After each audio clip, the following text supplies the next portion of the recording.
What's up, Underdawgs?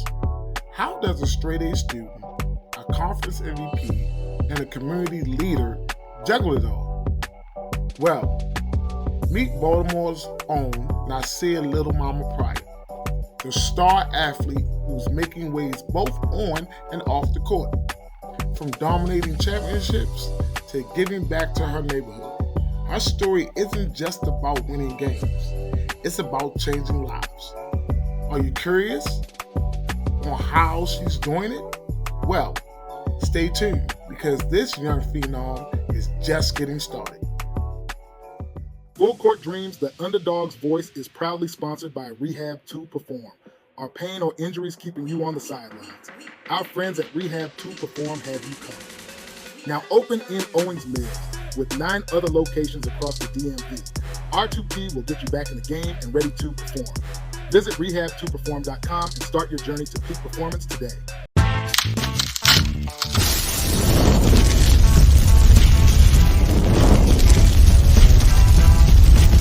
Hi, so what's up, everyone? Welcome back to another episode of Full Court Dreams, Underdawg's voice. I'm your host, Coach Q. And today, we dive into a story that's packed with heart, hustle, and a lot of hoop dreams. If you ever felt like the odds were stacked against you, you definitely going to want to stick around for this one. So, let me introduce you to, how you want me to pronounce your name? Ny'Ceara. Okay. Yeah. Just want to make sure. Yeah. All right. So, let me introduce you to a young woman who defines what it means to be an underdog in the game of life. Ny'Ceara Pryor, a.k.a. Lil Mama, is a true standout both on and off the court. She's been making waves since she first picked up a basketball. And today, we're going to get into the nitty-gritty of the journey. Lil Mama, what's going on? Welcome to the show. So excited to be here. Thank you for having me. Just blessed, be the underdog on my story. Yeah, man. We tried this before, but it didn't work out. No, we had to go. We had to go, man. It was good. I looked at that. I'm like, dang it. It was good. I said, we gotta do this. When you come home, we gotta do this again, man. I was like, I think this is better though. You know what I mean? I think one-on-one type thing. Yeah. So I was like, Conversation type thing. Right. I'm like, man, come on. So, man, look, I'm excited to have you here on this show, man. Look, one of the best female basketball players, not even female, basketball player, period, that ever came out of Baltimore in my eyes. So now you'll accomplish a lot.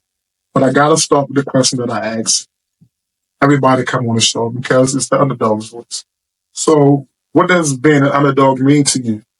Man, being an underdog is like when nobody believe in you, you got to believe in yourself. And I think that was my whole story coming up, that like everybody believed in me. So it wasn't like I was just like never believed in, but from my city, they believed in me. Right. From outside my city, they never believed in me. They thought I was too short. They never thought I could play D1 basketball. Mm-hmm. I had a lot of like coaches tell me like, I only can get you like a D3 offer. I was like, no, I know I D1. So I was like, no, that ain't me. Mm-hmm. So yeah, the biggest thing is being underdog is like believing in yourself, and I think that's what I bring to the table, is that I always believed in myself, and I believed in other people that was underdogs as well. Just find your own voice and stick with it. Right. Look, I love that answer. Everybody come on here with a different perspective of the answer, man. So I love that answer. So, my underdog. So y'all hear all these answers. So pick which one is right for you and live by that. So, now, you come from a supportive family. Your parents, you got your, little brother here with you. You're like, why you got to call my nickname?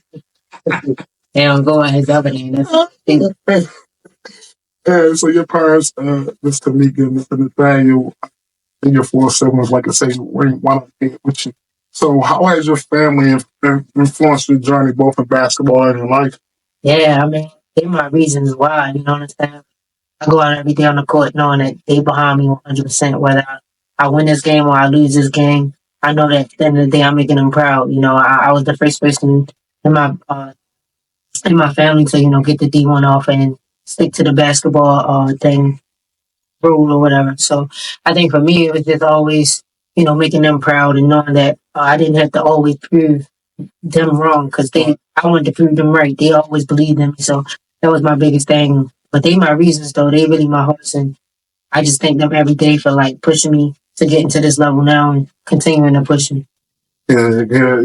So it's clear that your family, I said family, almost. It's clear that your family is a big part of your life, and I know also that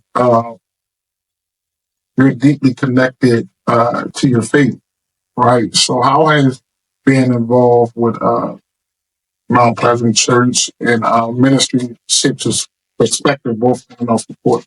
Yeah, when you talk about faith, faith is not something that you can see. It's something that you feel and believe. Mm-hmm. So for me, I grew up in the church. All my siblings, we was in Sunday school every Sunday, dressing up nice and all that. But as I got older, I started building my own, connection with God and trying to figure out things for me and what He had called me to do. So my biggest thing was, stand on His path, and whatever was for me was for me. And I just thank God every day that I got breath in my body and I'm here today to do this Underdawg interview with you. Mm. But yeah, he shaped me in so many different ways. I would be nowhere without him. And I always keep him first and know that I wouldn't be anywhere without him. So I just, stay with him and just figure out things with him. I pray all the time. I pray for everybody else as well, so that's my thing. Just always staying focused on him and what he got planned for you, because everybody's path not the same, and you just gotta talk to him and figure out what your calling is and stick with that. Right. Ooh. I guess I don't know how many callings are there, man. Hey, sometimes yeah. So, but I think my calling always just been the same, and that's just to like help people. Yeah. You know what I mean? It went from coaching to teaching to mentoring. So I think my calling always has been to help people. Help people, and especially the young people. Yeah. Sometimes the most. Yeah. Sometimes it's hard, man. You be wanting like. Yeah. But it's I love it. I love it because when you help somebody and you see, you don't get nothing from it but love. Yeah. And you see them progress. You see where they was at. You help them out. You got them a little bit, and you see where they, or where they at now. And it just makes me feel good to see that. But yeah, man. That's powerful. So we're gonna rewind it back a little bit, right? So you started making headlines early, right? Straight A student at, now I gotta ask you to pronounce this as Alpha. Afia. Yeah. Okay, Alpha Public Charter School, right? Yeah. So this is amazing, and I was just talking to somebody about this today. So you played, and I did a YouTube thing about it, so you can check out my video about this also. So you played 4 sports, right? Won the championships in all your sports, and I was just talking to somebody today about like not specializing at an early age, because for one, if you specialize at an early age, most likely you're gonna get burnt out. Oh yeah. Most likely you're gonna be be stagnant. You're gonna be stagnant. Most likely you're gonna have injuries because you're using the same muscles over and over again. So how important was it for you to, just not just focus on basketball at an early age, but play other sports? At a young age, I guess you could say that basketball was that one for me, but I always tried to, stick to other things as well. Like, I feel like at a young age, when you do other sports, you learn different things to help with your main sport. You know what I'm saying? In basketball, I was always a starter type thing, but in football, I wasn't. Right. So, like, I learned how to be on a team where the ball wasn't always in my hands, and I had to figure out how to, work around it. And then I brought it back to my basketball. Okay, I know how to work without the ball now. Soccer, same thing. You can't just take the ball all the way to the goal. You gotta pass, do other things. Mm-hmm. So that's how I incorporated that back into basketball. Okay, now I'm gonna get my teammates involved, just like how soccer was. Right. And then when I ran track, now I'm beating everybody down the court. So just bringing different things to different to your major sport is very important. And then also, like, staying active. You only play basketball in the I want to say the wintertime for most people. So like staying active was always my best ability. I just love playing sports. That was my thing. I love playing sports. So that's what I went out there and did. But I think it's very important for people just to not just stay in one sport. Like try your options out because you might be better in one thing than you are in the other.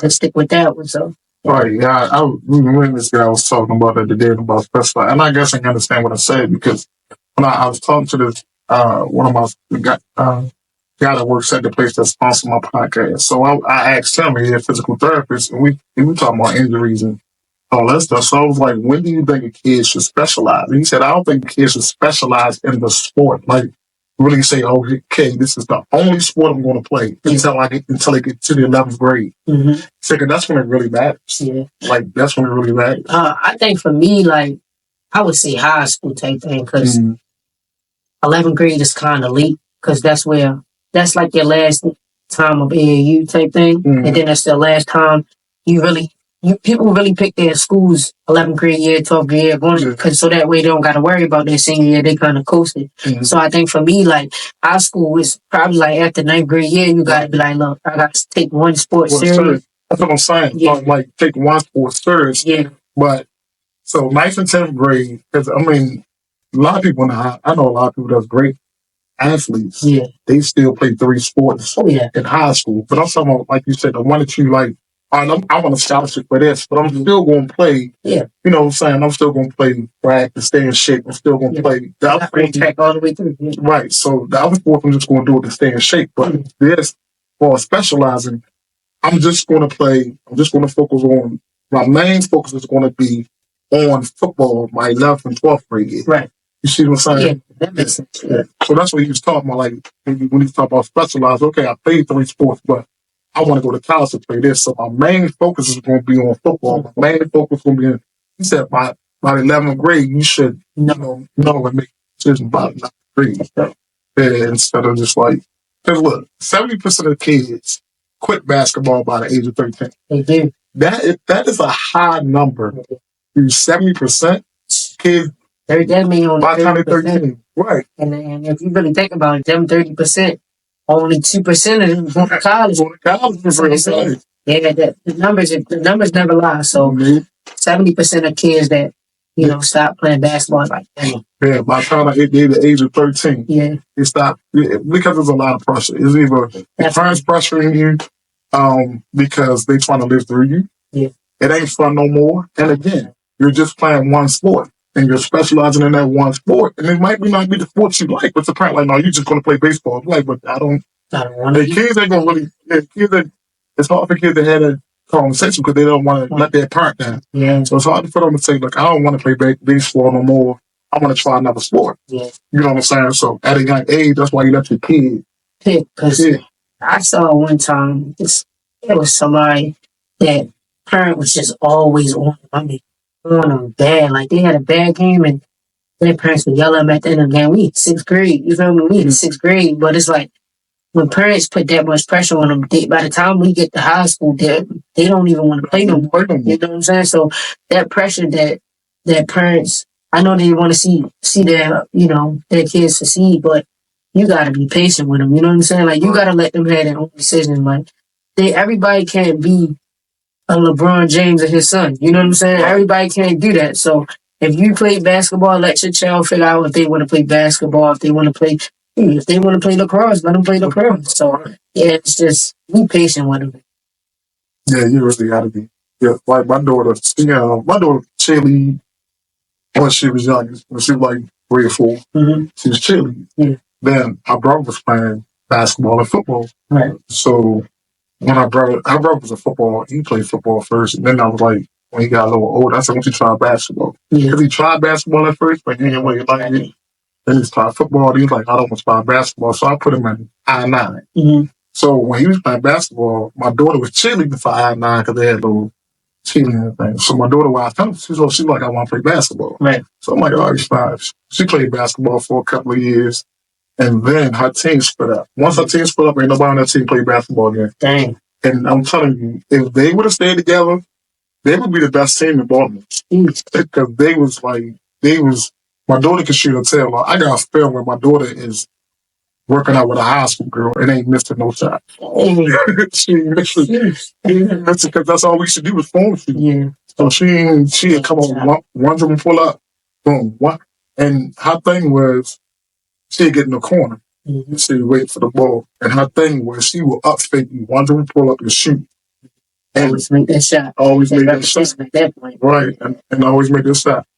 She didn't tell you she don't want to play because of me, because I'm a hard coach. Yeah. Right. So I ain't treat her differently than I treated everybody else. Yeah, not supposed to. But then I said, okay, what else you want to do? She said, I want to play volleyball. Got into volleyball. The only thing I didn't like was that she tried out for a volleyball team for high school, ain't make it. Yeah. And I'm like, are you going to try out next year? No. Why not? Yeah, I keep winning. Yeah, why not? So that's the only thing but she's still involved with sports. She's still playing them more like she's her school's manager. Yeah. But my daughter would make an excellent coach. Mm-hmm. She know everything about basketball. Like she can sit there and dissect the game. All like that's how small she was, how IQ was in basketball. That's good though. Like I see a lot of people now that play basketball that's going into the coaching field. Like, I mean, basketball is just a way out. But after you finish, like, if you don't want to play again, you don't have to play again. But staying in that thing is like, dang, you teach other people how it was type thing and how it's going to continue to grow. So that's good, though. I like that. I'm telling you, she could be. So I told her anytime she want to manage for me, she can manage for me. But she's her mind for us basketball, man. She only she don't really be around it like that no more. But I'm telling you, if we're at a game, because she'd go to the games and stuff sometimes, but when we're at a game, she will tell you the ref's going wrong. Everything. She'd be like, yo, why they supposed to do that play? That was stupid. Like, I'm like, why he just didn't do this and did it? I'm like, oh, like, really? Yeah, but she's really, IQ was, that whole team, I'm telling you, that their IQ of basketball for them being that young of an age, and we ain't, like, when they first started playing, like, we didn't, like, so they started out with rec. Yeah. So that team with rec, the parents was like, they beating everybody. Like, can we play harder competition? I said, the only way we play harder competition, y'all be in the gym for 2 years and work out and we don't play no basketball. Mm-hmm. They was like, all right. So them girls was in the gym for 2 years just working. Just working on that game for 2 years, ain't played no basketball. Just working for 2 years. That's I like that. Right. And then we got out, we started playing this hard competition. We was getting our tails kicked at first, and then people used to come like, yo, if your team stay together, they're going to win a lot of games. Anybody going to be in the team. Mm-hmm. It was like they played hard and just couldn't put it together. Yeah. That's good. They was getting together though. But that's basketball. That's life. That's life. So what is it like balancing those, those sports, the 4 sports that you played in high school? And tell us how you won all those championships. And all those championships. So I actually won all my championships my 8th grade year of middle school. Mm-hmm. But I think for me it was just because I ain't gonna lie, when I was in elementary school, I wasn't a bad kid, but I just never really.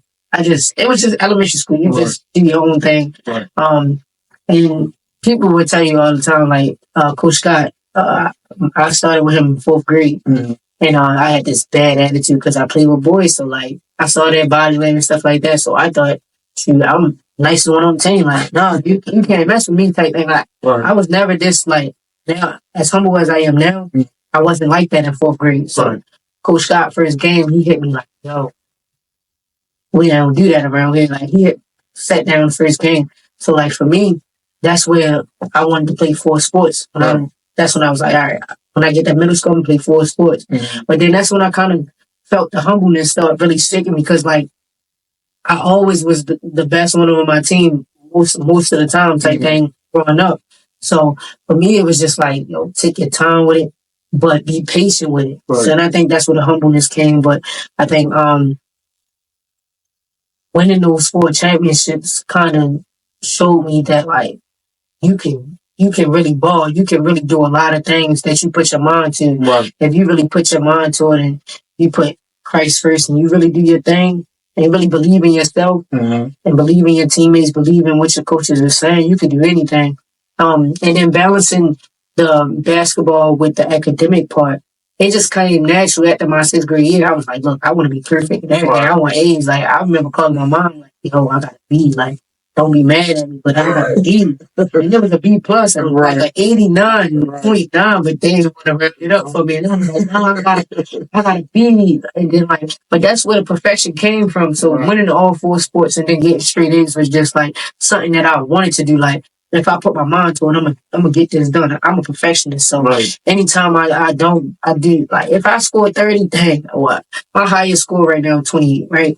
I'm like, well, 29 now, but I'm like, what if I would have made a free throw? Right. So like, for me, it was just always like staying focused and just, wanting better for myself. I never really settled. So like, I think that's how it was when I was in middle school. Like, look, I'm never going to settle. I'm going to keep playing all these sports. They told me I couldn't play football my 6th grade year. Watch, I make this thing. You know me? So for me, it was just proving everybody wrong. You told me I can't do it. Now I'm going to really do it just to show you that I can. And to win all 4 was just like, yeah, I told you I could really do it type thing. But just believing in yourself, that's all. And that's the sign of an underdog. You tell us we can't do nothing, man. All right, I got you. Watch. I got you. Keep on telling me I can't do it. You just make me want to do it more. It ain't gonna stop you from doing it. You just make me want to do it more, telling me I can't do stuff. Yeah, I mean, if you really think about it, the underdogs is like a caterpillar, right? Right. So it's like they like one of the ugliest things when they in there, and everybody like, yeah, you can't fly, you ugly, you this, you that, and then they sit for a little bit, they sit in their little cocoon, they sit for a little bit. Everybody like, he ain't coming out. 2 years, 3 years, that's all the development stages. Yep. Then one day you start flying out as a beautiful butterfly. That's all what an underdog is. We in the quiet with it, and then we come out and it's like, oh, we beautiful. You feel me? So we just work on our craft on the underdog too. Put that head down, and then what I was talking to one young lady, and I remember a quote from Joey West. So Joey West was like, everybody want to talk about their dogs. He's like, I ain't no dog, I'm a wolf. So I was like, underdogs. You're underdog, and like you said, you're in that cave, you're doing your thing. Then you just come out and you eat all everybody out there talking about their dogs. Now you're a wolf. Yeah. Because you put that head down and work, now you out there eating up all the dogs. Yeah. Right? So you go from an underdog to a wolf. Underdog to a wolf. Underdog to a wolf. Take them all out. That's crazy though. Right. Take them all out. So look, we had high GPA, 6th grade. Now we get into our high school, right? So your high GPA just didn't stop at middle school. So now, you graduated from Western High School, right, with a perfect 4.0, led the basketball team, track team to championship victories, and were inducted to the National Honor Society. Great. So how did it feel to achieve so much in a short period of time? It felt great. Like I said, I was perfectionist in everything I do. I'm still a perfectionist. Like, I don't want no B. I want all A's. You feel me? So for me, going into high school, I didn't know what to expect. Everybody feel like, oh, you coming from middle school, it's going to be a hard adjustment. No, I don't want it to be a hard adjustment. I want it to come so easy. It's going to look like it's an easy adjustment. You feel me? So for me, it was just always staying focused and learning how to fail, but being okay with failure, but not sitting in the failure. Right. A lot of times people be like, oh, it's okay to fail. Yeah, it's okay to fail. But don't let that be the thing that you just always do because it's okay to fail. Nah, I don't want to fail. So my biggest thing was when I was in high school was just staying focused. The basketball stuff is just something that you could possibly do type thing. But the academics, if I didn't get a scholarship playing basketball, I was going to get a scholarship and it's the academic part. So for me, it was just staying focused on my books, and the basketball came later. But shoot, I missed a couple practices. Like, look, I gotta go to coach class. I'll be back. I'll be there in the practice, but I gotta go to coach class today. Coach Dawson respected it because I was always in my books, and I was gonna get this 4.0. Yeah, you ain't smart. You can't play basketball. Yeah, I ain't gonna lie. The thing. I always say that, man. The big thing is, it's a lot of players out there who could really play D1 basketball, but they gonna mess themselves up because their academics is coaches can only do but so much to get you into school. You gotta do the work. Yeah. So like, it's hard. Really hard. That's why we try to tell girls that I coach like, dude, look, I love the fact that you want to play basketball. I love the fact that you want to play basketball in college. But if it don't work out, then your grades bad. Like, what's going to happen? Because for one, they cannot take your academic scholarship away from you. You're the only one that can mess your academic scholarship up by failing or not doing your work. Your athletic scholarship, they can take that away. Somebody could come in, be way better than you, take your spot because you haven't really been working on it, and then you're on the bench. Because to me, for these days, because of the transfer portal and everything else involved, I don't even see it being no more 4-year scholarships. Yeah. It's like 1 year based on what you can do type thing. Yeah. The transfer, and we even talk about transfer portal. Like, transfer portal is they messing it up for a lot. Oh my God. But we won't get there. We can get there with the transfer portal, but because now the thing is like you can transfer in the middle of the season and go to the school and play. Yeah, all you need is a waiver. Yeah. All you need is a waiver now. So it's hard. I mean, I feel sorry for the kids coming up because it's like you got to be that girl. Yeah. You got to be that guy to really get a scholarship. And if you're not, yeah. Ooh. Yeah. Ooh. I seen you on the AU. Since you got the college, boy, I ain't seen nothing. Yeah.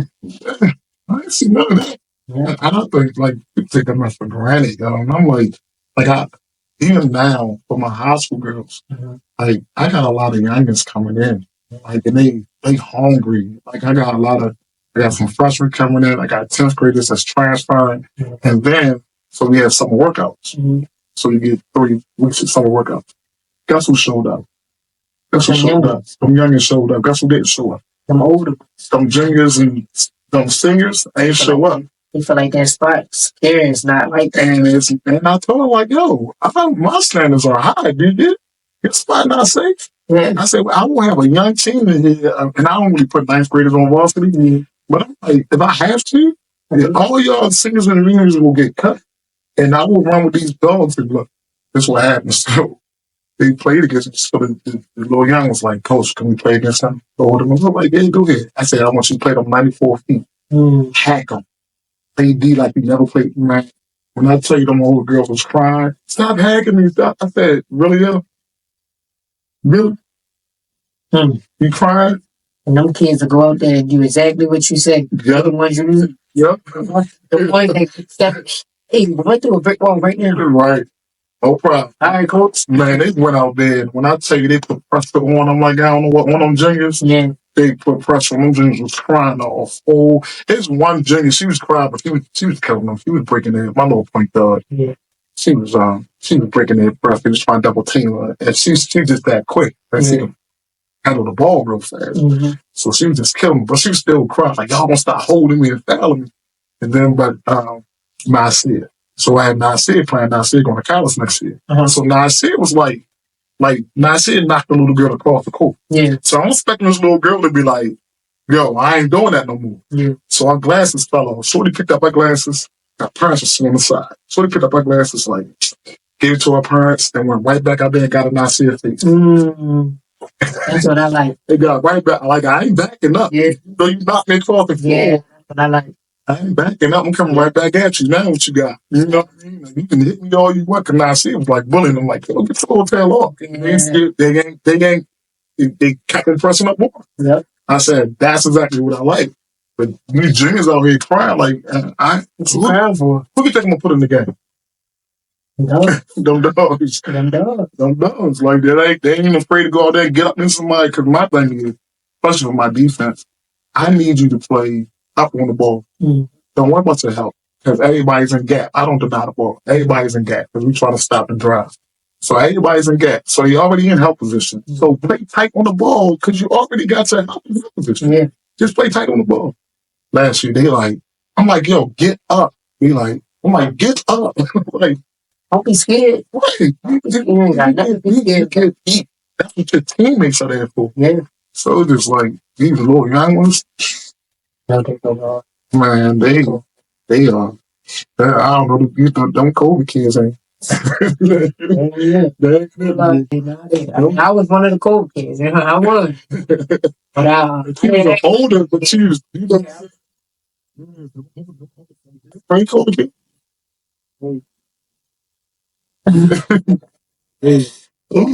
Boy, they lost something. They lost a step. These young ones coming up now. And then when we was at we was at the Pikesville thing a couple of Sundays ago. So you had the 5th and 6th grade go 1st. You had the baseball little 695. The baby ball ones, the 5th and 6th grade, look better than the high school. I know. They was balling. It always been like that though. The crazy thing is, I was playing baby ballers when I was in 4th and 5th grade, and I remember we was the best. We was one of the best games that everybody wanted to watch. Like the older kids don't play defense. I mean, they treat it like it's an all-star game more like play defense. Like, yeah. Oh my gosh. I'm gonna tell you a little girl that remind me. Singletary. What is Aubrey? Is it Aubrey? She plays for Thrill. I think Aubrey's in like the 5th grade. I think her name was Aubrey Singletary. Check her out. Man, I interviewed Shorty. That thing, Shorty tough. Shorty. I remember playing Shorty at that game. 5th grade. She Aubrey Singletary. Yeah. I know it's man. Okay. And I think she's like my cousin, and her father is related somehow. Yeah, they related somehow. 40. Got some young little gems. I ain't gonna lie. I thought that Baltimore, I mean, as a whole, you can see that like the drop off type thing. As a whole, you can see the drop off definitely. But we got a couple young gems that's been really getting out there doing their thing to put it on for the city. I seen it. You know, I seen it with my own eyes. So look. We coming back. The only thing is like the ones that are like that leaves. Yeah. They go to DC and county and stuff like that. So hopefully get that like that 5th, 4th, 5th grade class I was just talking about. Yeah. Hopefully they stay around, man. I mean, as coaches we gotta do better for one. Keeping them in. Yeah, I mean they put Thrill on the DC thing now, so now they like the DC and DMV type of thing, but I keep telling people like Baltimore is its own type of vibe. You can't put them with the DC girls, and then you put the location on the DC. So now you got the DC coaches wanting their DC girls to play, and then they taking the best talents from Baltimore and then putting them on the DC team to act like they with them. But you taking away from the Baltimore kids who need exposure as well. You know me? So that's why I was talking about Team Mello type thing. With Coach Scott and them, I was saying like he's one of the ones that's like, okay, we're gonna keep at least one organization in Baltimore. You know what I'm saying? That's on the circuit doing the thing. And I mean, it's a lot of other AAU teams, but they don't get enough exposure for where they get on the circuit and stuff. But Mello has been getting there on the circuit. They I think they're I want to say 28 team one of them did. I remember one of them did, but. Like I said though, we gotta stop letting DC people come and take our kids like that. Like we gotta stop doing that. I thought Thrill was like a Baltimore thing, you know. Team Thrill was a Baltimore thing, but now we're trying to DC. Yeah, I'm about all my like power. They trying to do like a powerhouse and for like the DMV, but it's not fair to the Baltimore kids because we got to ride for an hour and a half. Meanwhile, the DC kids, they right there. So they going to always be at practice, always do all this. I just feel like we just got to make it easy for the Baltimore kids to get on them, Now, I'm not saying do it easy, but definitely have resources for them to get on them circuits. Right. I got tired of it. Yeah. So, I'm doing too much. Like this, so I just want to focus on I got one little team I still deal with 6th and 7th grade girls, and I got this 6th grader dude that's 6'2". Yeah. 6th grade young girl that's 6'2". only been playing basketball for a year. But her father keeps her in the gym every day. Yeah. So she's getting better and better and better now. So I have her, whenever we had workouts with our older girls, she worked out with them. So she's getting better and better and stuff like that. But she's going to be in the 6th grade, man. And she's going to be, my father was like, I ain't taking her nowhere else. She's going to stay with you. Yeah. I ain't taking her nowhere. He said, I don't care. He said, I don't care if you never coach another AAU team. She's going to stay with you. And he said, you got 3 more years for her to get in high school. Yeah. So she's coming to your high school. And that's where it got to be. Like, these parents got to stop. I mean, and I understand some coaches are some trash. Yeah. Like, they just, your kid not developing. Yeah. I understand that. But for the coaches out there that are really developing these kids, man, you gotta stop. And even if they don't have a big name, like, you gotta stop taking them away from coaches that's developing them and then putting them somewhere else because they got a big name. And then they just get pushed to the back burner.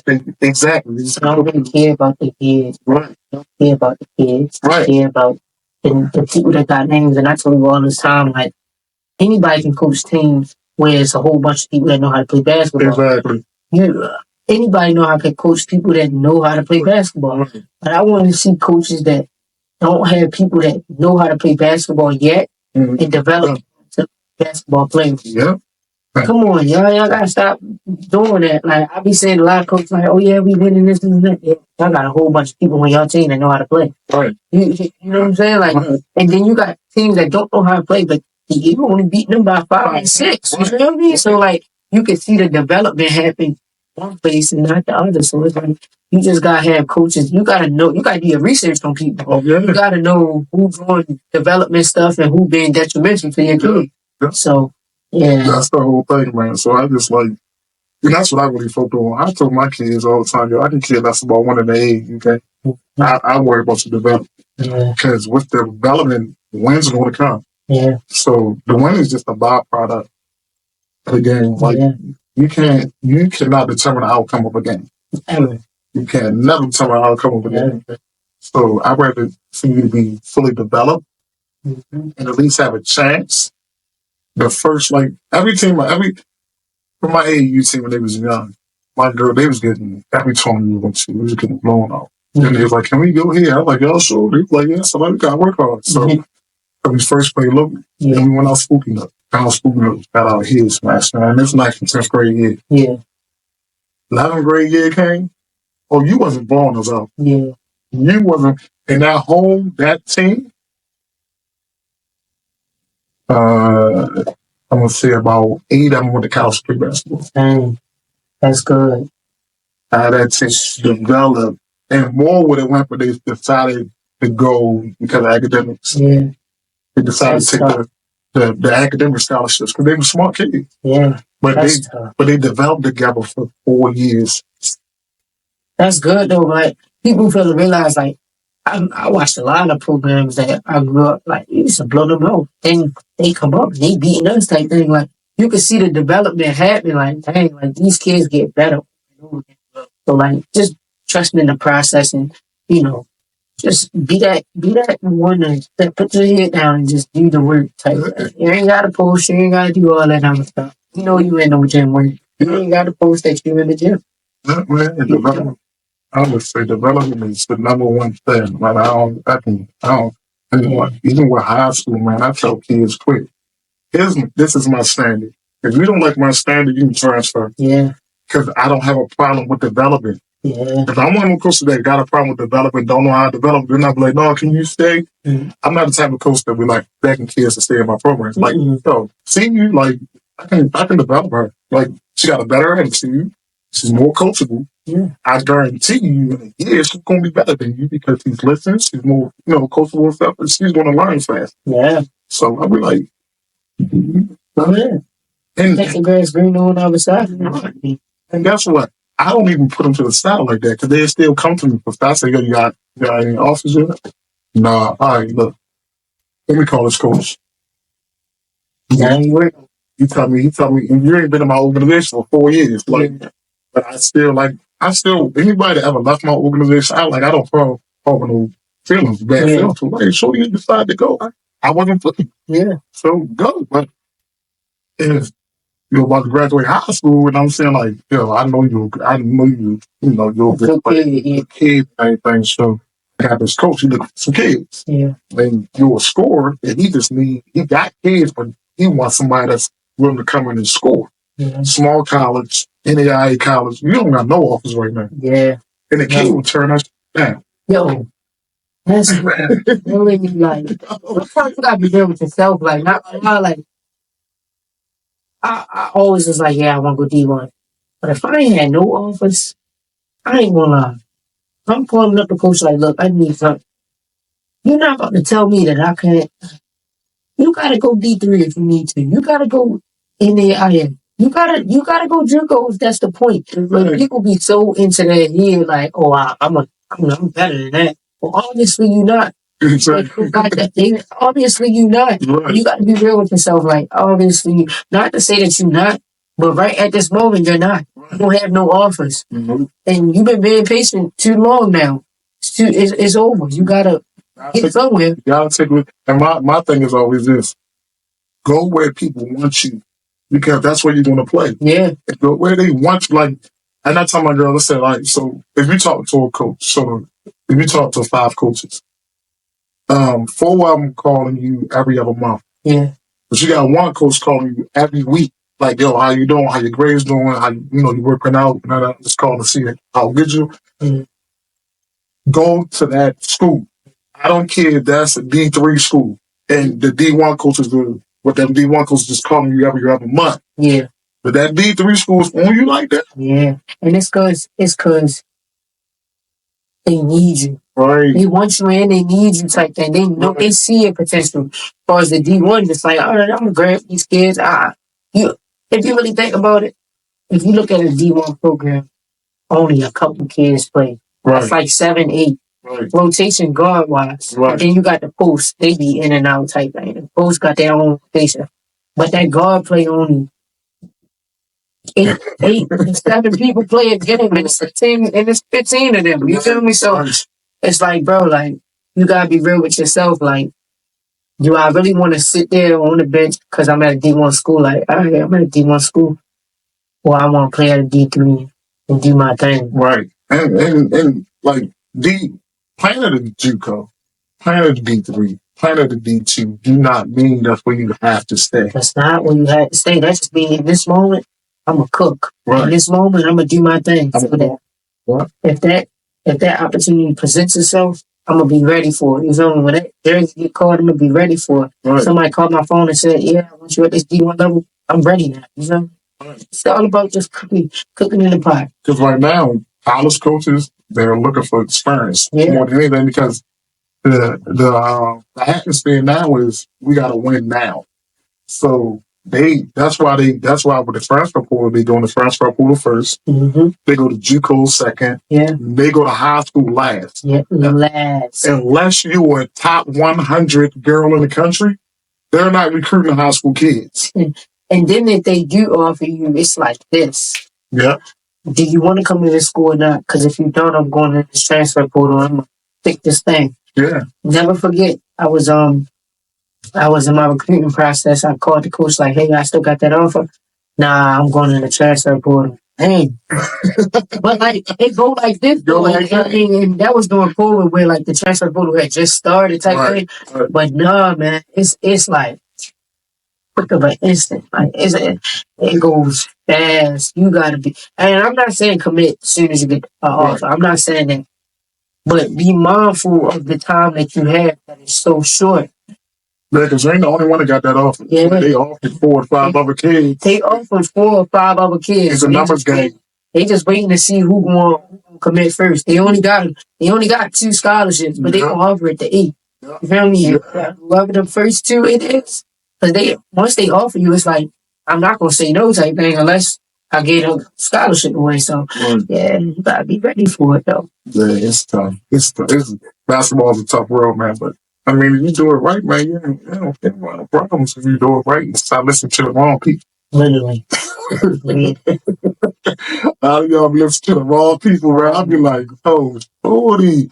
And the thing about the NIA school that I'm like, he just started the program. Mm-hmm. He just took it over like a year ago. And it's a small school in Boston. Yeah. But he's like, yo, we play against D1 teams. So he's like, if any coach ever come to me, say like you killing that D1 team, and you're better than that dog. Mm. Coach comes to me like, yo, can I talk to her? And he was like, I don't care. Go ahead. Talk to her. Like, you want to take it? Like, he said, I don't. It's all about developing them to get to that level that they aspire to be at. Right. If they don't want to be at D2, if they don't want to be at D1, don't look. This is whatever they want. You feel me? So it's all about what the kids want. It's never about what the coaches want. Right. And I think a lot of times in the AAU aspect of things, they take it for what the coach wants. Mm-hmm. It's not about them. It's about them kids. Yep. No matter who coaching what team or whatever it is, it's about the kids and their development. Yeah. So yeah. It's I said I had to be done with that. Yeah. But, I mean, I still have a kid. Yeah. I got a relationship with coaches. Yeah. Because they know any girl I send them is not going to be trash. Like, they're going to know how to play basketball. Yeah. They're going to know how to play. They're going to know how. Any girl that ever coach will tell you about it. They're like, when they go to somebody and they play in their system, they can play in their system because they know how to play the game. Yeah. So if the play breaks down, they know what to do next. Mm-hmm. They know how to play. Yeah. So they know it. Because me and Scott, basically, we run a 5-out read and react offense. So teaching girls, especially at a young age, because my daughter knows, so they ran the read and react. That's why they were so. He had the spots on the floor. Yeah, you had all that. Yeah. 1, 2, 3, 4, 5. Yeah. You had the cut line. You had the basket cut. You had they could cut everything. Yep. That's all about. But that's how you build the IQ. Mm-hmm. But if you could take your girl, you do this. You know what I mean? Right. It's different things that you could do, so it's not just one thing. Right. Man, when I got that. When I got the read and react, because I was kind of skeptical about getting it, right? So when I got it and I watched it, I said, yo, this is just playground basketball. Yeah, it's IQ. And a lot of people can't guard it because there's so many things you could do. When your offense is like kind of concrete, it's like it's one thing. It's one thing at all. But when it's abstract, it's like, dang. I got it. Like anything, I can cross over, do this. I can do this. But when it's concrete, you only can do one thing, so it's easier to guard. And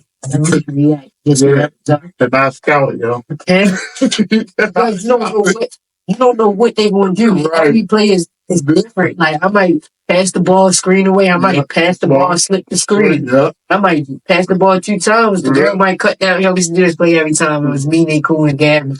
We used to. I used to have the ball, top of the key, pass it to Ny'Ceara. Ny'Ceara used to pass to Gabby at the corner. Gabby would pass to me, short corner. Ny'Ceara dive down for the layup. We get it every time. I swear to God. Right. That's that short corner Lakers cut. Like, literally. Ooh. Right, because my big Michaela, she played for Mervo. Yeah. And I'm like, she played for Mervo. She played for Mervo. We got her down to St. Andrews. It was a lot of other schools that wanted her, but she went down. We went down St. Andrews. We met the coach. She really liked the coach. St. Andrews, an NAIA school, in North Carolina. She went down there. So she went down there. And Michaela was when I got her, she was in the 8th grade. Okay. And she played basketball a little bit. She like, when you came in and she played basketball, I was like, who's this man? And she said she ain't want to play. Like, she's like, I don't want to play no basketball, but she said once she started getting better, start seeing the process. Yeah, start seeing the process. She was like, this is what I want to do. When she first started playing, she was my assist leader as a big. Like, she wasn't my top scorer, but she's my assist leader. And her jump shot is like, oh my gosh, because that's all I used to do with her was just phone shoot. Yeah. So we played a game where it was like, we had 5 on this side, 5 on this side. Everybody take a shot. So If you miss, you go to the back of the line. Right. If you don't miss, you keep on shooting. So ain't nobody on her team got to shoot. She was always making it. She beat the whole team. She couldn't miss. She did not miss, dude. And like her team did not get a chance to shoot. Nobody else on her team got to shoot. That's tough. And but she was my assist leader because of the Laker cut. Yeah. So when you pass it to her in the post, when she posted up strong, and them girls cut, they knew they was getting the ball back. Every time. Every time. So she was my assist leader. The only time they didn't get the ball back is if her foot was in the paint. When her foot in the paint, that's when you score. Yeah. You know what I mean? So that's how but that's how we react. It's like, if your foot in the paint, you score. Mm-hmm. If your foot not in the paint, you wait for the Laker cut. Yeah. Yeah, so it's like, and it helps because, like I told my girl, nobody on my team ever scored over 20 points on the reading react. Yeah. Unless they had a really, really good day. It was like, you get 10, you got 8, you got 9 points, you got 11 points. Yeah. It wasn't never, like, everybody touched the ball. Yeah. And everybody had his chance to score. Yeah. So it was, and I know y'all know that because me and Scott used to want to say, this guy had y'all with the basketballs on defense. What? It used to be hard. No, it used to be hard. You were the basketball playing defense with the basketball in your hand. Yeah. We was in 10th, 9th, 10th grade, still running the same offense. Nobody know how to scout. It was just, we all could do certain things that was like, don't matter, whatever we do, we gonna score. Right. You know what I'm saying? So, and everybody don't know that our ran that offense. Yeah. Our ran that offense, man. Our ran the reading react offense. You know. Yeah, but even before they had Caitlin Clark, I think they changed a little bit once she got there. Yeah. But our ran the reading react offense. They will backdoor cut the heck out of you. Ooh. They will backdoor cut the heck out of you. Mm. So now, let's get into you. I was great talking about basketball. Yeah. So you face some challenges, you know. All of us do, especially going through this basketball life and stuff like that. Basketball can give you a lot, it also can take a lot from you. Yeah. So, but you push through with grace and grit. So, as you continue on your journey, what are some of your goals you set for yourself, both career-wise and basketball career-wise and in life?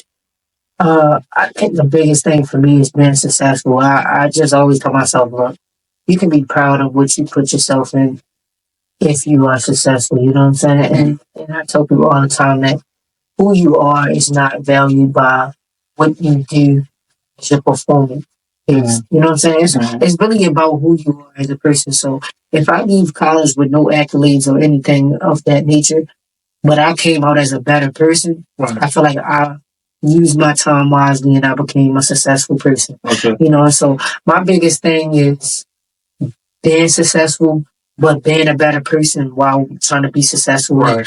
Some of my goals is I wanna play pro basketball. I'm still in my degree to become a teacher. Mm-hmm. I got a minor in sports communications, but I'm never like putting myself in a box. I never really like put myself in a box. So whatever the opportunity presents, that's what I'm gonna go with. But my goal is just to be successful, you know, make my parents proud, make my family proud, make my city proud. Other than that, there's really nothing that I really like.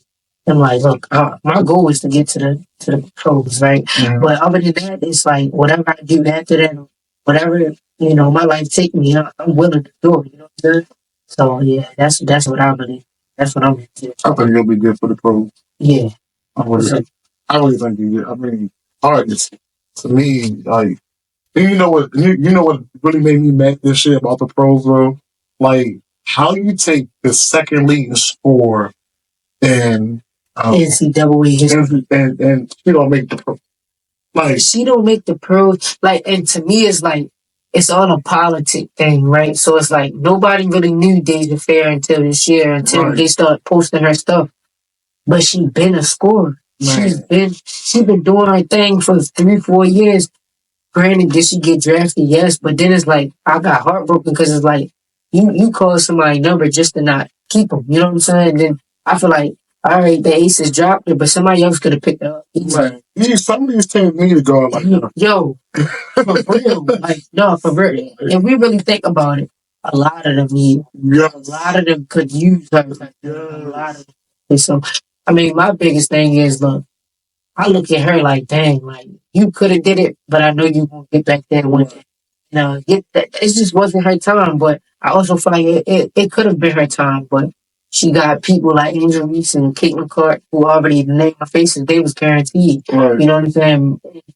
I also feel like they could have still kept her on some chill. You know what I'm saying? Use her when you're ready. Right. But the Aces was just not a good look for her, only because they had too many. They had too many returners. They had too many experienced players. Like they only had room for one rookie. So they took Kate Martin. I mean, she cool. I like her game type thing. You know, she was the only girl that ever called Caitlin Clark out in the locker room. She told her, "Yo, you take too many bad shots."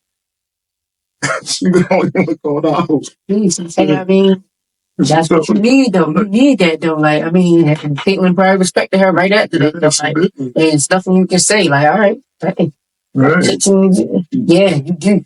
You know what I mean? Like, you do. Yeah, simple. Yeah, but yeah, though. I felt sorry for it. I mean, not that I feel sorry for anybody, but like I just felt bad because it's like I got my name called and it's like I still didn't get to go. You know what I mean? Like, there's no way though. There's no way. She the second leading scorer in the NCAA history. She almost was there. She had 1 more year. She would have passed. She would have passed. She would have passed her. She was a beast. Like I just don't. I don't know. I don't know if she didn't show up when she got there, whatever. But somebody else could have picked her up. Man, somebody else. Oh my gosh! And then watching Gabby in Olympics. Yeah. Yo, she got signed. But I think it's Storm. Yeah. But bro, that's what I be saying. Like, all you need is a chance. Right. Gabby took her chance. Dang. She took her chance and came. She did her thing. She was cooking. That's what on that line. You know, this is what I understand talking about basketball, but so you, how you just letting Gabby be wide open like that? Yeah, if she was not on that thing would have went into overtime, and it wasn't going that USA. I don't think the USA would have won overtime. Yo, the USA would have not won that game if they went into overtime. Granted, she was already hot. Don't let her be that open. Right. With 3 seconds left. All they did was run sideline, thinking that Charles was going to pass it to the one in the corner, and she crossed the court pass, shot. If she had a little more mindful of where her feet was, that was going to overtime. That was going to win that whole thing. Man, I look like, how y'all, there's 2 seconds left on the clock, and y'all still want to get the ball off like that? Like, I love WNBA, but I think that because FIBA rules a little different. Yeah. FIBA, you can play like the old NBA. Yeah.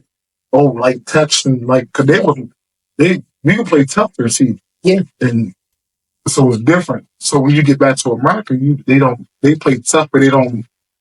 The game is referee different. Different, yeah. It's kind of like with the HBCU, and then you got the PWI basketball, right. Power 5 basketball. Everybody got different rules when it comes to certain things, but yeah.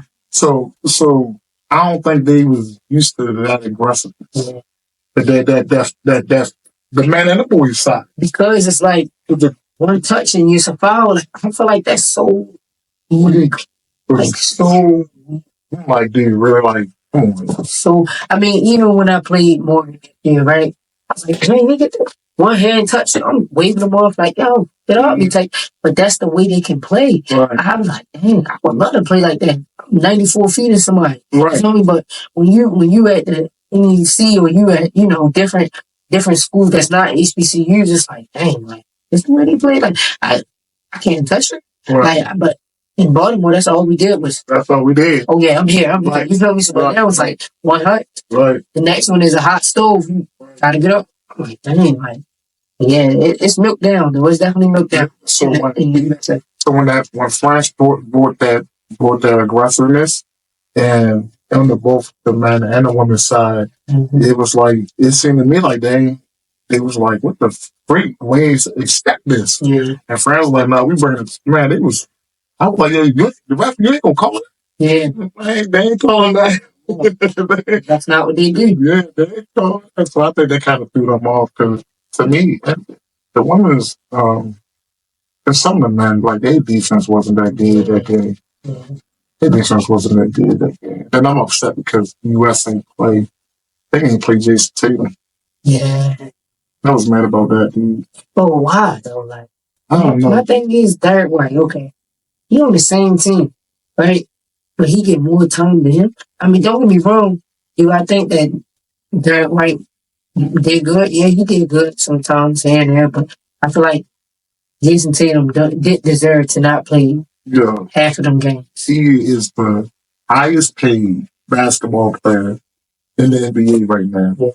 And you on the bench in the U.S. Olympics. You're the high, just won a championship. Yeah. What person do you know in USA history that played on the championship team and go play in the USA team and don't get no time? Never heard of. And then Jaylen Brown ain't playing on the USA team because of politics. Yeah. He didn't even get picked for that. I said, it don't make sense to me. Listen, basketball politics is that's another conversation for another day because it's like politics can get so to the point where it's like, really? Right, like it's really like that's all you can say is really. Jason Tatum's gonna catch everybody on that USA team, man. No playing. So I guess that's why Steve Kerr gonna step down as the coach. Yeah. I don't think he coaches no more. Yeah. So he decided to step away. But it's just people basketball like sometimes it don't go your way. Sometimes you be like, man. But then I think he's gonna come back with a real chip on his shoulder. Yeah, he is. He definitely is. And then that was like, all right, y'all played with. When this was my year, y'all told me that I didn't do enough, so I became a gold medalist years before type thing. Y'all said, oh, I need a championship to be considered one of the best type thing. So now I got my championship, and y'all play me in the Olympics. So now it's just like, dang, I just keep playing with it. Right. I don't know, dude. I think that it's not. He killed France in the doggone what's the name? Expedition. Yeah, France. Like you're not gonna. I just didn't understand that, man. I was pissed off. I didn't even want to watch it. I said, he ain't playing. I ain't watch it. That was some great stuff. So got some really big goals, man. Want to, play the W, play professional period. So what? So you say you don't mind wherever it takes is going to take you. Yeah. I think playing those seasons is a big accomplishment. Man, they ball and get paid more. And I get to travel around the world playing basketball doing it. Like the politics and the other stuff. You know what I'm saying? Don't get me wrong. I'm patient with it. I hope that's what what's name doing. I hope she's doing that. Because we still basketball. Oh yeah. I hope she's fine. I hope she is. You know who will never get on like, but she's not even playing in the league no more. Anthony Henderson? No. She got cut? I don't know when last time she played in that. I follow her in that. Cooper. Tia Cooper. It's constantly. That's constant. I like the game, but it was like it was more for social media than it was for the court. I like the game, but it was like maybe she a hooper, maybe she not. So she gets down. Don't get me wrong, she gets down. But when I watched her play, I think they was in the March Madness this year. Yeah. Or 2 years ago. One game, I think it was her versus it was 2023 when she went. I think she was playing against, I want to say, USC or one of them. It was one of the good teams. But like or it might have been South Carolina. It was South Carolina. It was definitely South Carolina. I said, no, it was this year. Yeah, she just graduated, didn't she? Or last year. I wonder Ted Cooper graduated. No, she been. No, I'm thinking. I'm thinking of somebody else, but yeah, no. But Ted Cooper, she is like social media because she messed with a football player. Yeah. I think she used to mess with Caleb, the one who used to go to North Carolina with. Yeah. So, but I think like because she still work out, she still hoop. I think she played for some semi-pro or overseas team now. Yeah. But yeah, she do a lot of modeling and stuff now. But I love that game, man. I love that game. I really did. Yeah, so that's some big goals for you. So, and I have no doubt, like, I really, like, again, I don't have no doubt that you're one of the best basketball players to come out this area. That achieved a lot. Even with people doubting me as far as your size and like what y'all don't really know, like, it's out of you. So I didn't play with Muggsy Bowles, but I know Muggsy Bowles. Right. Short. Then, like, Sean T. Rogers. Yo, my God. I used to hate playing against him. Short, shooter, score, everything. At George Washington, just, like, I don't even think George Washington been that good since he left. Like, it was him and some, he had a big, so he was like 5'5", and then he had a dude that was like, I think on his team, like almost 7 feet, and they used to screen and roll and all day long. And, hard to guard. Right, and he dropped 30-something points a game. Then his son is small. So his son played for UMBC. So my thing is, like I always tell you, I would take a small guard that got a lot of heart over a 6'2" guard. Yeah, 100%. All day long. Every time. All day long. Because I love small guards. That's just me. I wasn't a real big guard. I'm 5'10". I'm 5'10" now. I stopped going. But I wasn't a big guard. But I like small guards. I just don't like playing against them. I think I'm the smallest. So playing against somebody, I used to hate playing against Nut, man, because Nut used to grab your jersey like. So Nut you those little tricky stuff. And, and then I played with one of the best guards, Beach Street, like Haywood. Like me and Haywood was like we played together. It was like magic. So I played with some really good small guards, man. That like stop doing that. I just like. I mean, I just hate it. I just hate that you picking somebody because of their size, but really that guard that's 5-something is way better than that guard that's 6'2". Way better.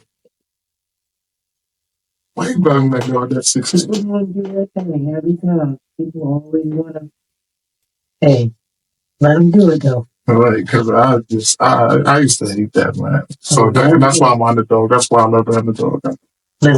That's why I really love that. I really think that I think she gonna get there. I ain't gonna lie. I just think because you gotta think about you know who else like small girls though? Like Gino likes small girls. Yeah. Like, he literally loves small girls. All of them. And all of them that went to the pros. Like all his small girls went to the pros. I remember Dangerfield. Dangerfield, still crazy. Man, when she first got to UConn, she was little. I mean, she was like got stick. Now she brought him the national championship. Yeah. And then Jefferson. Yeah. So when it was before COVID, I went to UConn. Yeah. And sit on one of their practices. And this when Mayor was going in. Okay. She was about to come down there. Yeah. So and like Jefferson was little too. I went down there. I'm like, oh, muscle like. I'm like. Break out now. Hey, she got like big. I'm like, it was a little rap. Yeah, that was one of my best experiences for college. Was going down there in Con and watching her practice, talking to Gino, and like everybody was like, Gino was not. What you think about this man? Because when I tell you, I went to a lot of coaches' practices. Yeah. You know, this is a dude that won 11 championships. Yeah. Some coaches don't even come and really talk to you. Now, there's a lot of coaches, high school coaches and stuff. That's at there. Mm. When I tell you this man literally took his time to talk to everybody. Yeah. Like, literally took his time to talk to everybody. You know, the crazy thing is, John Stanley was the same. Literally, we was at the March Madness. I met her in person. We was at March Madness, and it was either Presbyterian or us that was going to play South Carolina. Mm-hmm. But Presbyterian wound up beating us. But the day before we played Presbyterian, we had like a team dinner type thing. Mm-hmm. And she came that night and like literally talked to everybody individually. I said, yo, this is crazy. Right. Took pictures with everybody, really down to earth. But like, people got to stop thinking that just because they, the way they're coaches, the way they actually are as a person type thing. But I be telling people like, nah, down to earth though. Everybody say that though about he really down to earth. I'll tell you, down to earth, like that dude is down to earth. He's really down to earth, man. Yeah. Then he got his own little restaurant, and someone went to go eat at this restaurant. We went to go eat at his restaurant after that. He got his little restaurant down there, but man, it was one of my best college experiences, and that was my goal, is to try to go to the colleges I want to go to. So that was one of my goals to be UConn. So me and Coach Austin went down and drove to Connecticut. Yeah. My next one is I want to sit in Dawn Staley's practice and watch her practice also. Dawn, I emailed you. I just want to let you know. I emailed you. I was DM'd you and emailed you, so I need to email back so I can fly down there because I'm not driving myself to work. So I can fly down there. I want to sit in her practice and watch her practice. I went last year. I went to, I forgot, but, Bucknell. I went to Bucknell last year. So, he's a really good coach also. But I'm going to tell you one thing he said. Yeah, now, for all you aspiring coaches out there, this is some gentleman going to be from a college coach, male college coach. And this is what he said. He said that right now, if you're a woman and you want to coach, you got a better chance of getting a college coaching job than a male. Yeah. Especially for women's basketball. Yeah. Because that's the direction they're really trying to go into. Yeah. You said especially African American females. Yeah, that's so true. I've seen a whole bunch of people that was coached, that was like once players, become coaches. That's like, they start on the D2, go to D1. If they start on the D3, go to, two of my assistant coaches from last year, they just got head coach jobs. Wow. Other places, you know what I'm saying? D2, D, and G-code type thing, but shoot, head coach is head coach. That's where you start at. You know what I'm saying? You start there and work your way up. But yeah, that's crazy though. So that's a gem that I just dropped for y'all. So if you're a female, especially African American female, and you want to be a coach and you got some experience, I'm telling you. And I got the NCAA thing where I get alerts to win, because I want to be a college coach one day, but I want to win a state championship before I do that. Right. And I had college coaches ask me like the D3, like, why you not coaching college? Yeah. And I'm like, fine. Like, it got to be the right situation for me. Yeah. For one. Definitely. And now that the kids out the house, you can do it.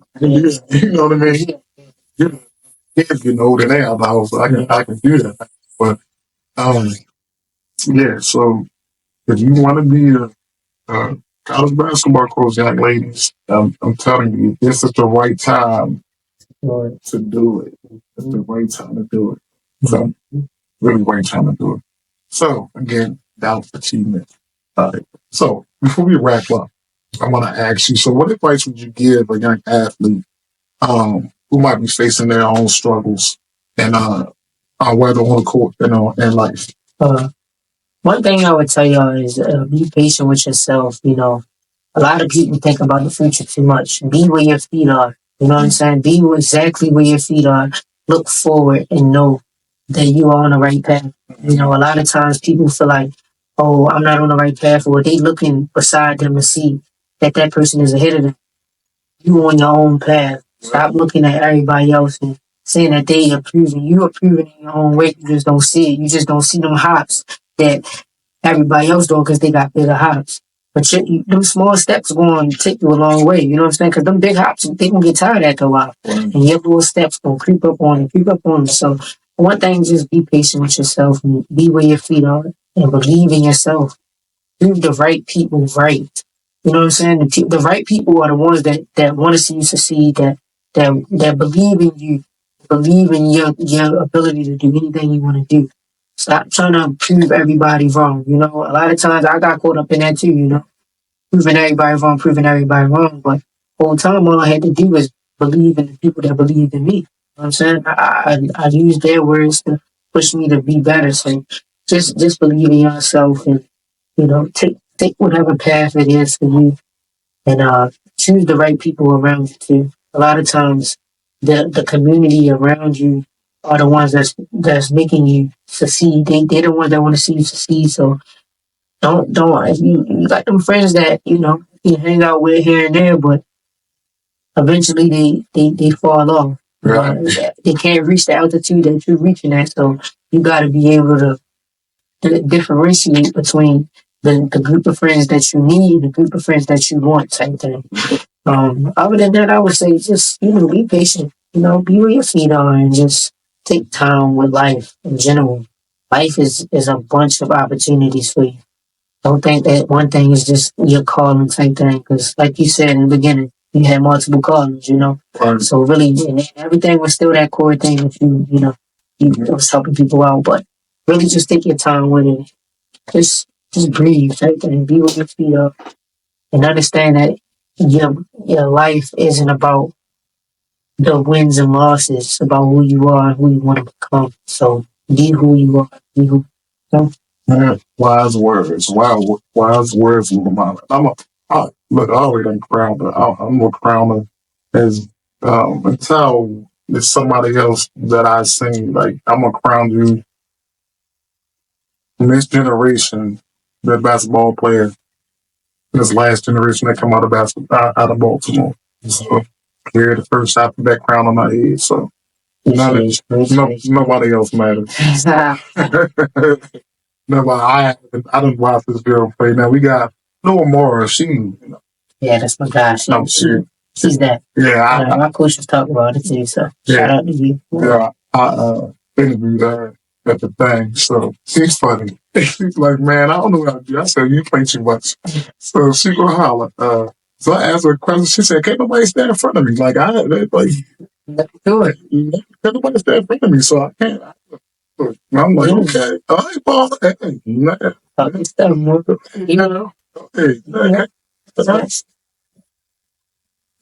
front of me. I'm like, I believe.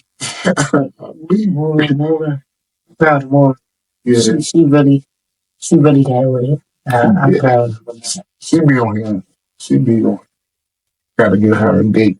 She be in the second season, so she be. Okay. I'll talk to her next week. That's my girl. She's funny as hell. I wanted her when she was in the 8th grade. And I was at IND. I wanted her at IND. I wanted her there, man.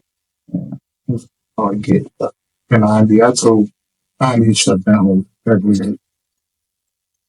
So look, man, wise words from Little Mama. Great. All right. So look, a lot of y'all girls got some big shoes to fill.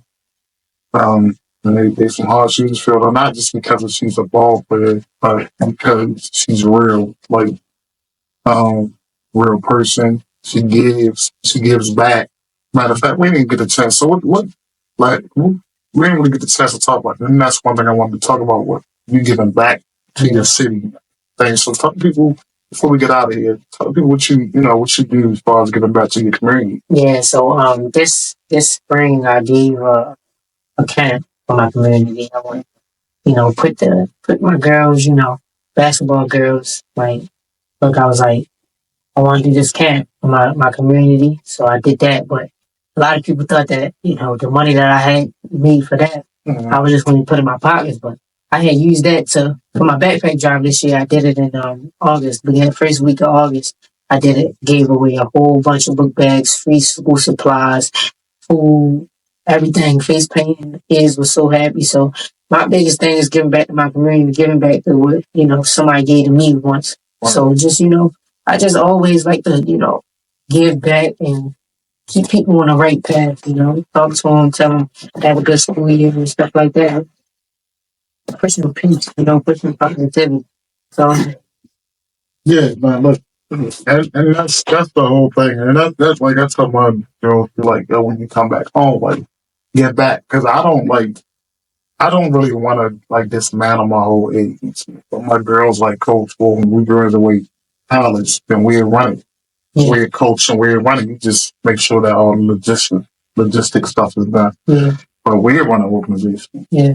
And I'm cool with that because I want them to be coaches. Like, 100%. Especially in the female world, I want them to be coaches and stuff like that. Mm-hmm. So look, I'm gonna sign this for you, right? And you'll love it because what you went through was basically in the book. So this young girl right here embodies all the underdogs that I coach. Okay. Right. So when you read this, you can be like, that's kind of like my story. Yeah. You know what I mean? So y'all know I got a book called Four Core Dreams, The Underdog's Voice, JJ's Journey in Basketball and Life. Mm-hmm. And so I'm gonna sign up for you and get at you. You're gonna love it. It's a nice story. Everybody like, when the second one coming out? I did about a year. I already wrote the second one. Yeah. So I wrote the prequel talking about Coach. So, and it's basically my story now. Yeah.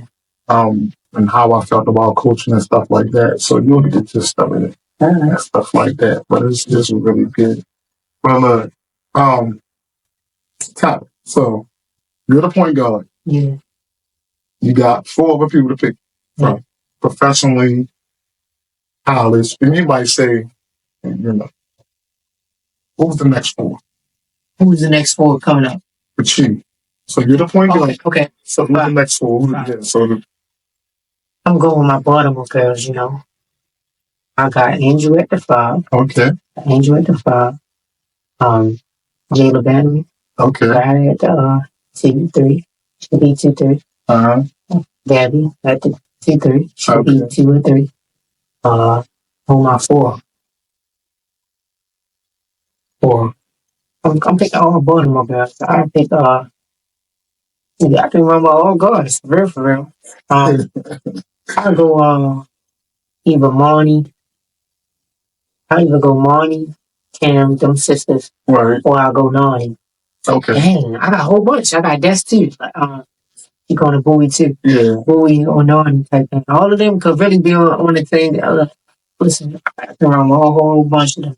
Every time we do runs, nobody stops us. So right. I can do all of them for real. But yeah, shout out to all of them. Oh, I bought them over. I seen the video of you playing down the dome. Yeah.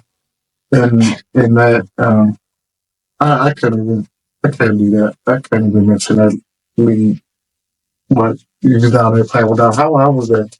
It was fun. I mean, it was fun. I only played like 2 games, but it was fun. The same girls that, you played the pickup and stuff with, it was like the same girls that you played as. So it was pretty cool though. It was a fun game. We only had 5, so we just was all playing type thing. I was like, they can't stop us. Yeah, it was really fun to the point where I was just having fun with it. Anytime I'm playing home type thing, I really had fun with it. I'm never going to try to, do too much type thing. I still got a season and things, so I never try to do too much. Man, it looked like you was having fun. Yeah, I literally was having fun. I literally had so much fun. My family was there. They was watching me play. Talking about, you already got 18 in the first half type. Now I'm like, I'm just chilling, though. I ain't even gonna lie. Next game, I probably had 30 type. I just be playing. I was just literally just playing, just having fun with it. Yeah, it was fun, though. All right, so look, anybody else that want to follow Johnny out there in the underdog world, where can they reach you? Where can they follow you at? I am MP5. Yeah, MP5 as well. That's on Instagram. I don't really be on Twitter like that, but it's not there. Y'all can follow me on Twitter too, but it get more active when my season starts. So yeah, but follow me, man. Man, you know what? You on TikTok? Yeah, I'm on TikTok. It's the same thing. I am MP5. All right, because my TikTok grows fast. Yeah. Follows grows, but I don't be on it a lot. Yeah. I be dancing with it. You'll see a lot of my personality come on TikTok. I be dancing, doing my thing with that. But yeah. Yeah, I don't know, but I don't know. But look, thanks, man, for coming on. I really appreciate it. Like I said, we tried this before. I was like, I gotta get a little money. I know.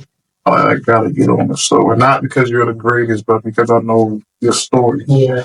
Yeah, so I said I gotta get on the show, man. So I really appreciate you coming on, telling your story, and I'm sure that somebody out there that's hearing your story was inspired, man. And you already inspired a lot of people from our city. Yeah. But this is national. So I know one of the girls I had talked to already watched the show or whatever. Somebody out there is gonna be inspired by your story. Just to know that it don't matter your size. You just keep on going and keep on fighting, and you'll get where you need to go. Put your head down, like you said, and just work. Right? And just work. So, I'm going to remind all my listeners over there. Don't forget to check out my link tree at Linktree SQ Basketball Chronicles for more episodes, merch. I don't got on one of my shirts today because we had from the sixth graders back to school. They so I had to wear one of my school shirts, but check out my merch, man. It's some nice stuff. One of the back to school stuff for the kids. Shirts for the kids and stuff like that. So check out the merch. And everything else we got going on.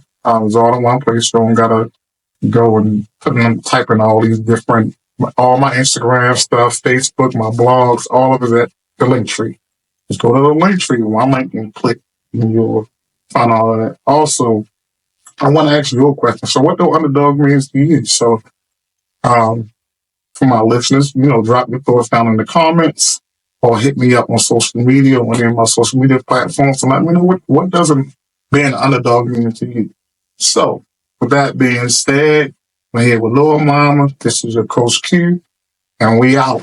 Let's go.